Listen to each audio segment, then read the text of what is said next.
காளிப்பட்டி கந்தசாமி கோவிலின் ஹைலைட்ஸ். காளிப்பட்டி கந்தசாமி கோவிலில் தேர் திருவிழா மிகவும் விமர்சையாக தைப்பூசத்தன்று சுற்று வட்டாரமே பக்தர்கள் வெள்ளத்தில் மூழ்கி இருக்கும்.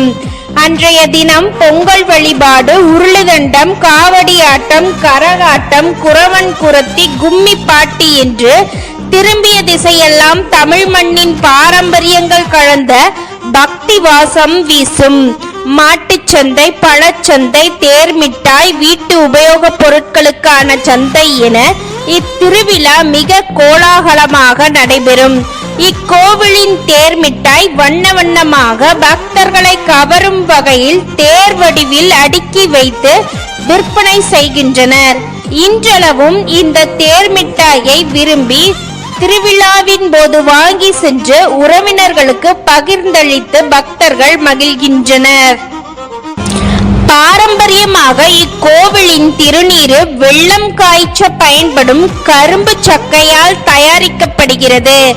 பக்தர்கள் நடப்பாண்டு திருநீரை தங்கள் நிலத்தில் பயிரிட்டு தருவதாக விரதம் இருந்து கரும்பு சக்கைகளை எரித்து கிடைக்கும் சாம்பலை சுத்தப்படுத்தி பக்தியுடன் கோவிலில் கொடுக்கின்றனர்.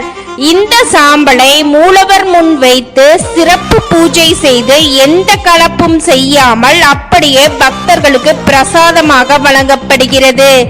மனம் இல்லாமல் போனாலும் மகிமை வாய்ந்த திருநீரு ஆகும்.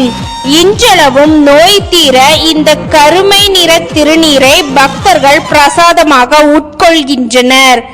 குடும்பத்தில் ஏற்படும் பிரச்சனைகள், வியாபாரத்தில் ஏற்படும் நஷ்டம், உறவுகளுக்குள் ஏற்படும் விரிசல், எதிரிகளால் வரும் தீமை, கிரகங்களால் வரும் தோஷம் என்று அனைத்தையும் தகர்த்து பக்தர்களை காத்தருளும் காளிப்பட்டி கந்தசாமி இன்றளவும் பக்தர்களை காத்து அருள்பாலிக்கிறார்.